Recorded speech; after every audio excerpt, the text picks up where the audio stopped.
What's good? We about to tap into another Larry Bird video. The Larry Bird video. Bird Club Bird founder. Let's tap in.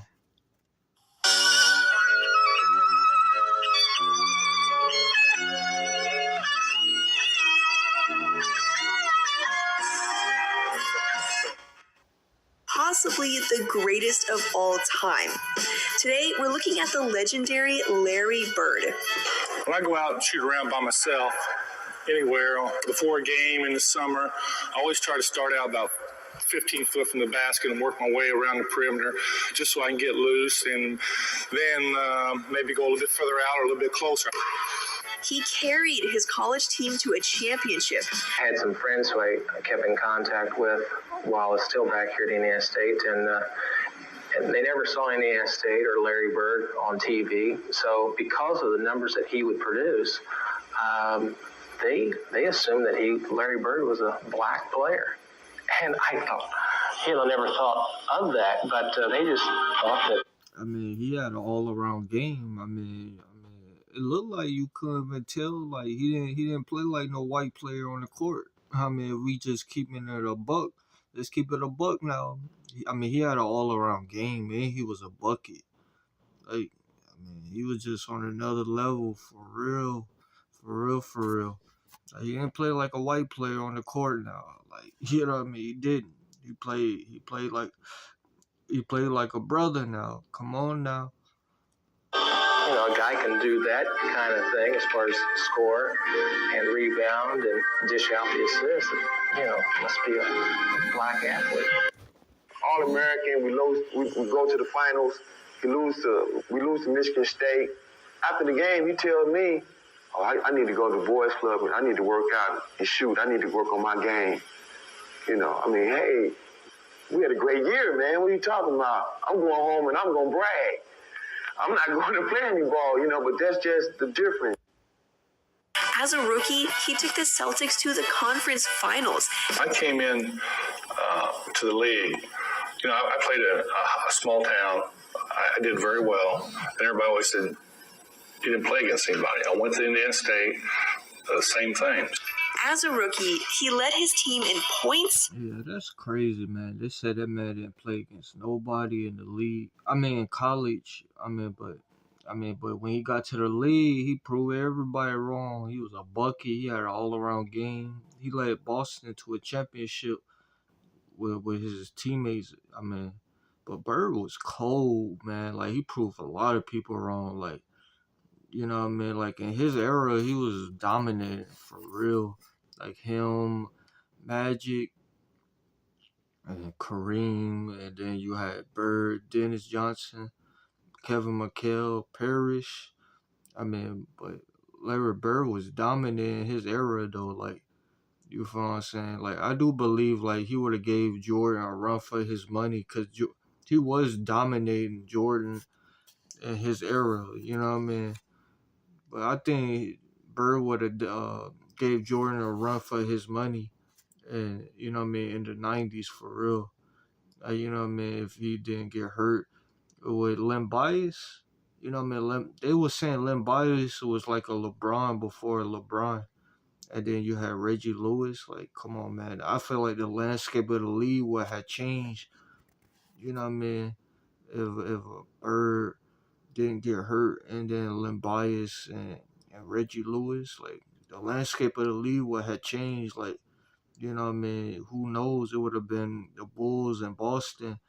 It would have changed a lot of things. Like, that's what I believe, but, it's what ifs, Rebounds and steals while averaging 21 points, 10 rebounds, and 4.5 assists, shooting 47% from the field.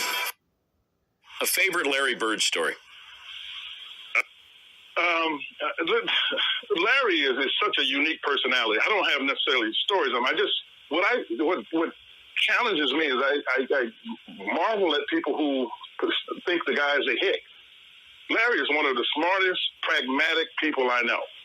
And my mother, God rest her soul, was very bright. Coach Knight and Bill Russell are probably the two brightest people that I know. Larry is maybe right under that in that category. And when people keep talking about him being a hick, Larry understood what he understands as well as anybody is personalities and people. And that's why he would do his junk talking for airing here on radio, because he understood people who would let that bother them and what they would do when it bothered them. That's the way Larry, that was his gamesmanship. Did he talk trash on the floor? Oh, definitely. But, he always talked trash. I remember he talked trash against us, talked trash with against everyone else. But, the difference is he could back it up.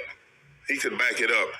I remember, like I was saying, growing up in Boston, people all used to always talking about that he can't jump, he can't do this, he can't do that. And, a lot of my friends was like that, So, I got to the league. I called all my friends. Yeah, they were saying that man couldn't do this and that, but, he was a bucket. He would get a bucket on your ass for real. Stop playing with that man. Like, I feel like Larry Bird was just too cold, And see, he don't even get paid homage for what he really did, Cause he was like a first 6'10" white player that was that good. Like, Like, you feel what I'm saying? Like, you had the Jerry West, Bob Cousy, but height wise, we didn't never see no Larry Bird like that. Come on now, He was like that first, damn near stretch big that could do everything on the court for real. That's what he looked at. Like, seeing his highlights. Like Bird was just too cold. He was like ahead of his time for real. You know what I mean? Friends back up. I said, all that trash that you were talking, you need to squash all that. This man is great. He can whatever you were saying for a man who can't jump. He's demolishing everybody. So your guys are saying, how can you let this guy? Oh, he's doing it on everybody. He's doing it on everybody. He's doing it on the best defensive players in the league. Yeah. Even though the NBA had just introduced a three-point line that same season, Bird averaged almost 2 attempts per game and made 40% of them. In the 1986 finals, he was just a few rebounds and assists away from being the first player ever to average a triple-double in the finals. What I try to do, just come out and get good rotation on the ball, get the backspin, try to get a good release, and I always focus my eyes on the rim. I tell you, we went through a lot of battles together, and we won a lot of games. We won a lot of games on his IQ and on his toughness. He was ridiculous. Remember, our sportscaster played the Superman theme when he was talking about him that night after the game, because he did everything: points, rebounds, assists, just steals, you name it. Larry has such a great mind for the game, and a great touch. I had a lot of respect for him as a competitor. You feel me? Even his peers respected him because he did everything on the court, and he had a high IQ. He hustled, Like, he was about winning. And come on, man, it was like nobody couldn't even guard Bird for real. You know what I mean? Like, I really do believe, man. Like, the landscape of the league, what had changed, man. If Len Bias situation didn't happen, the Reggie Lewis and Bird didn't really get hurt. Then they had Kevin McHale still, you know what I mean? So, come on, man. I feel like the landscape of the league, what had changed, we sitting here talking about, because he had got 3 chips, 3 rings.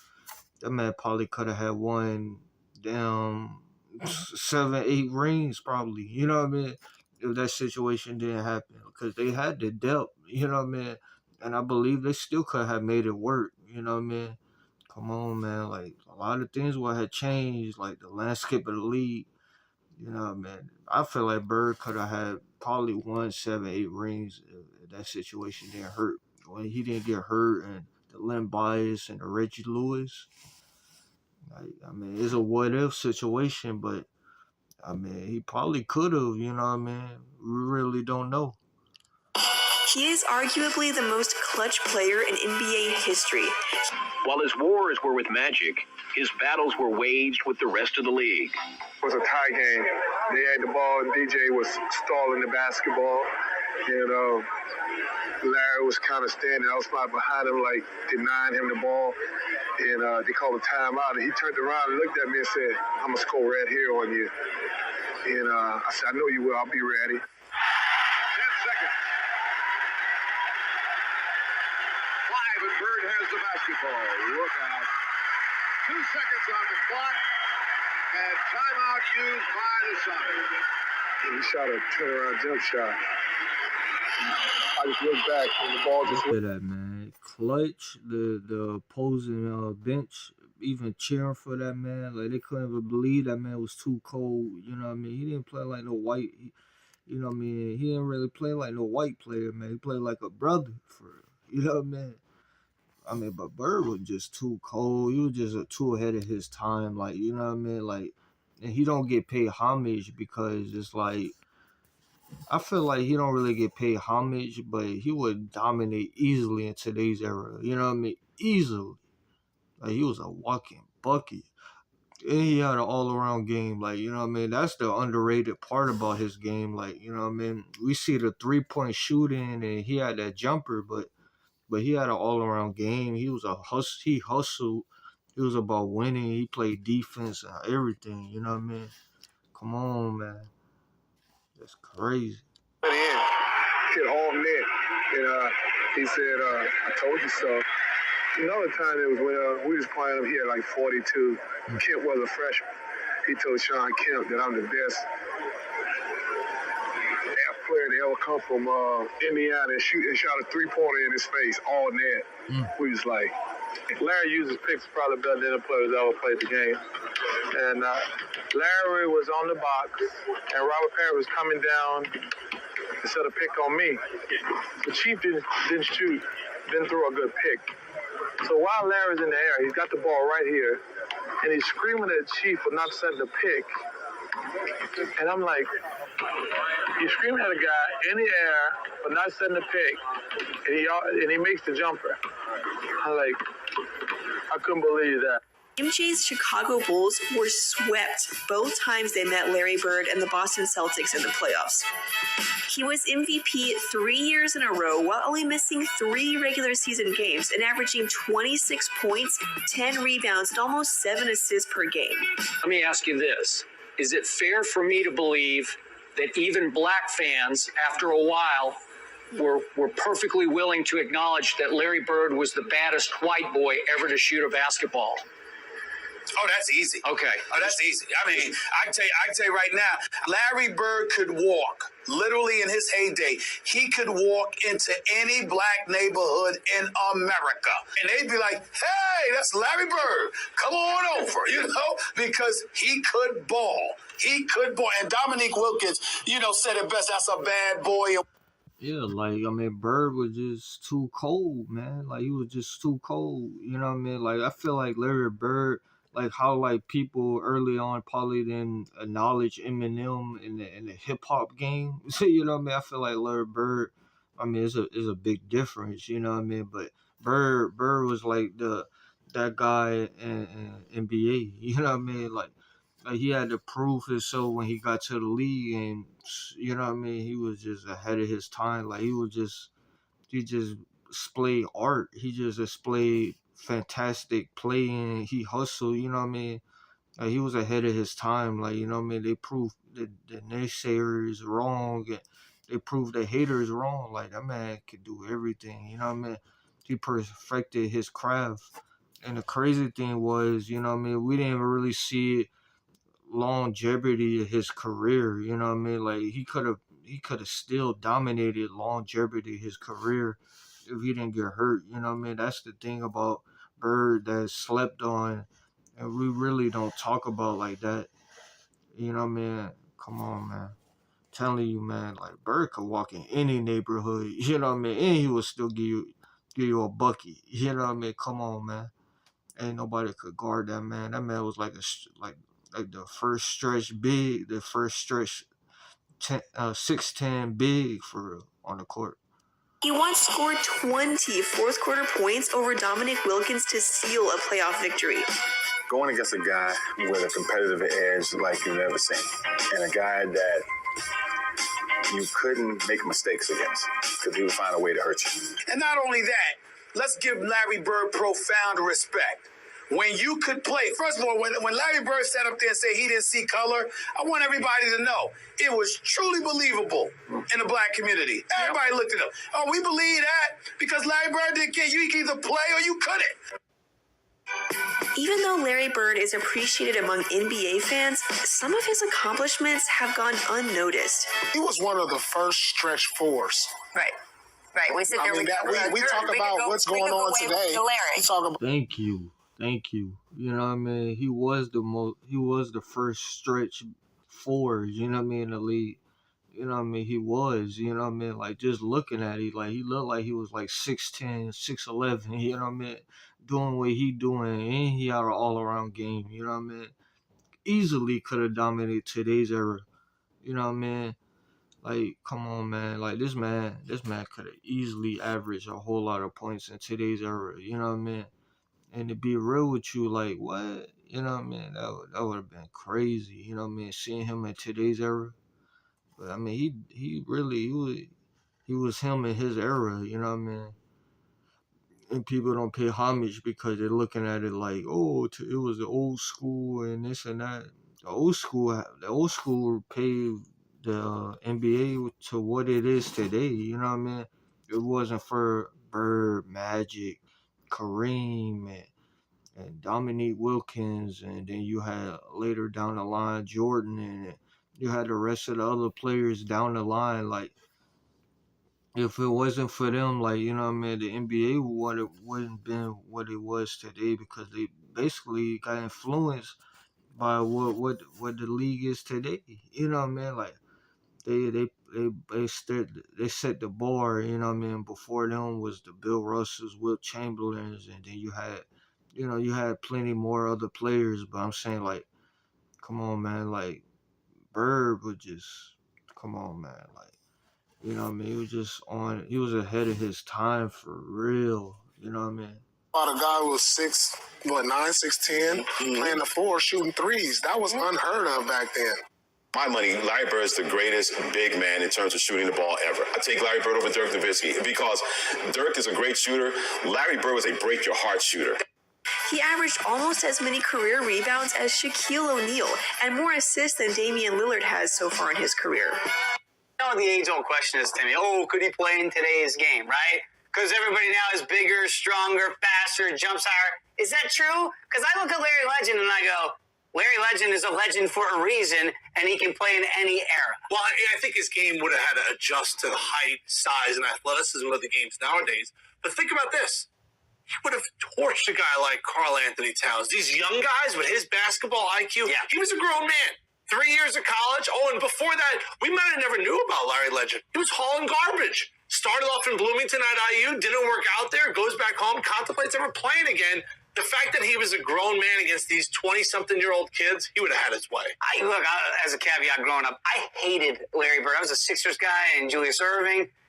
But damn, did you respect the hell out of the guy? Because it just seemed like, he's slower than everybody else. He can't jump. And yet he'd always seem to be open, always seem to get the big rebound, and always seem to make the right pass. Yeah, I think his basketball IQ is something that goes kind of under the radar. When you think about guys that really know how to play or teams that really know how to play, you know what those teams and guys do? They win. Yeah. And I think that's what Larry would have done. He would have kept on winning. The interesting thing was Larry growing up his whole life, no three-point line. Now, think about every court he played on. There was no three-point line. If he would have had that, sorry, Dave, mindset from the get-go, I'm going to need a shot after hearing that. He averaged 24 points a game over the course of his career. I think it would have been towards 27. He was a 6'9" forward who averaged more points than Kyrie Irving has, with a better shooting percentage than DeMarcus Cousins, a center, and a better three-point shooting percentage than LeBron James or Michael Jordan. He has so many iconic moments, game winners, and performances. You know, and Larry Bird would give it to you. And I'm going to tell you something else. When he got into that fight with Dr. J, folks in the black community weren't mad at him. They respected him for it because we found out why. I mean, he's standing up for himself. He was that competitive, man. Like, you know what I mean? He stand up for himself as a man, and he was competitive. You know what I mean? Like, come on, man. Like, see, they don't pay homage to real true legends in this league, man. They just sleep on. Like, I feel like how Eminem was. I'm telling you, in hip hop, Larry Bird was like that. Into the league, you know what I mean? Like, they don't want to show respect, but you know what I mean? But you go back and look at that highlights, boy, you know what I mean? What? He would have dominated today's era, you know what I mean? If you didn't think that, you might have been slow, you know what I mean? I don't know what to say, you know what I mean? Because that man had game, you know what I mean? He had an all-around game, you know what I mean? Even they were saying he was a better shooter. Come on, man. He was a bucket for real, you know what I mean? Like, it looked like shooting threes and all that. That was like a layup to that man, you know what I mean? And he won a lot of 3-point contests, you know what I mean? But see, people don't bring up that. They don't talk about that, you know what I mean? They just sleep on that man. Make no sense. We were like, oh, that's why he hit you? Oh, well, damn, Doc, something wrong with you. You should have stopped him. That's how we were thinking about it. We like, and we know we love Julius Erving, but you couldn't take anything away from Bird. Bird was a bad somebody. Larry Bird was the baddest son of gun on the planet. And then we found out it's because Bird said, I'm going to hit this J right here. I'm going to come right here, and I'm going to put this in your face right here. I'm going to do this to you. I'm going to do that to you. And then he did it. He was the bad man long before Aaron Rodgers ever came along. He was the bad. Larry Bird was the truth. Ain't no question about that. Bird's career was cut short because of injuries, but that didn't stop him from putting his name in the greatest of all time conversation. And there hasn't been anything like him since either. No. There's Thank only you. one Larry Bird. In the 1987 season, he became the founding member of the 50-40-90 club, and he did it again the following season. Not even Kobe, LeBron, or Jordan accomplished that. Not even once. You will see other, American, Caucasian, I suppose, superstars. Eventually, we'll see more than one Stephen A. Smith. I'm not so sure. Larry Bird said that there would be another Larry Bird one day. And Larry, there will never, ever, ever be another Larry Bird. And it wasn't. It was never no next Bird. There was never not even close to that man. You know what I mean? American-wise, it was not even close. You know what I mean? I mean, you got all these overseas talent, but, man, that man was an American dominating, you know what I mean? He represented America, you know what I mean? He represented Boston, man. You know what I'm saying? He was a bucket. He was an all-around player, man. Like, he was the truth for real, you know what I mean? He was cold. Yeah, man, but telling you, man, that was, you know what I mean? That was an interesting video, and I liked it, like, what they had to say. But y'all let me know in the comments what y'all think. Like, comment, subscribe, share the video, and I'm out.